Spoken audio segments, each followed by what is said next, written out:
Chers amis, le Shabbat, on n'a pas le droit de transporter le mouktsé. C'est-à-dire, on n'a pas le droit de bouger certains objets, même dans la maison. Quelle est la raison? Pourquoi est-ce que nos sages nous ont limité, nous ont privé de pouvoir bouger certains objets? Le Rambam nous explique. La Torah a demandé le Shabbat est un jour de repos, un jour de joie, de réflexion.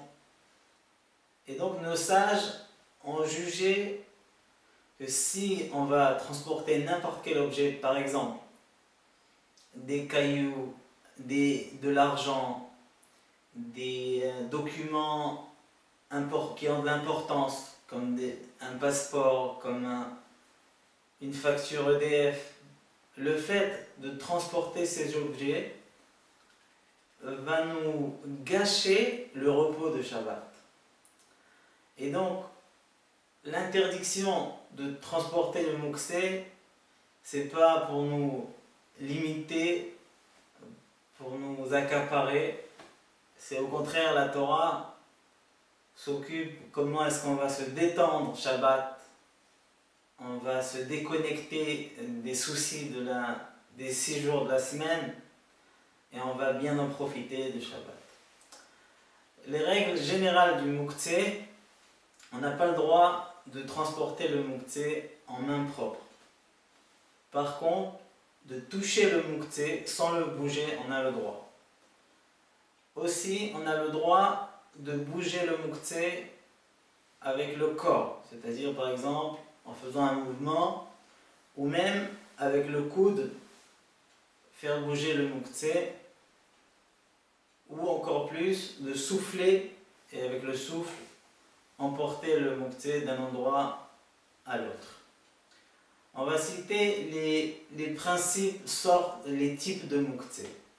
Le premier, il est un des plus interdits, c'est le mouktsé mechamat resonkis, c'est-à-dire un objet qui a pour destination de faire quelque chose qui n'est pas permis à Shabbat.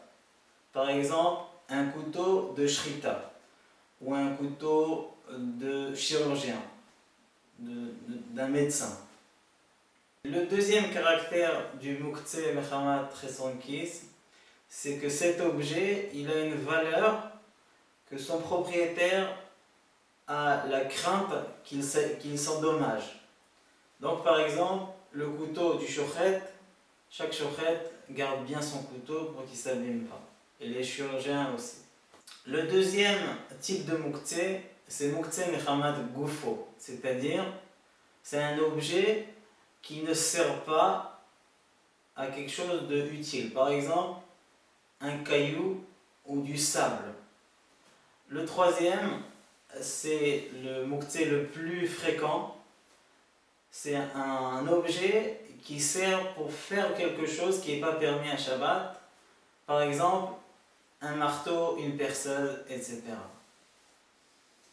Autre mouktsé, quelque chose qui nous dégoûte.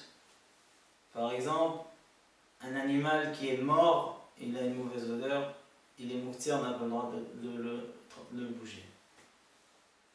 Prochain cours, on va rentrer dans les lois plus précises du mouktsé. Shabbat shalom.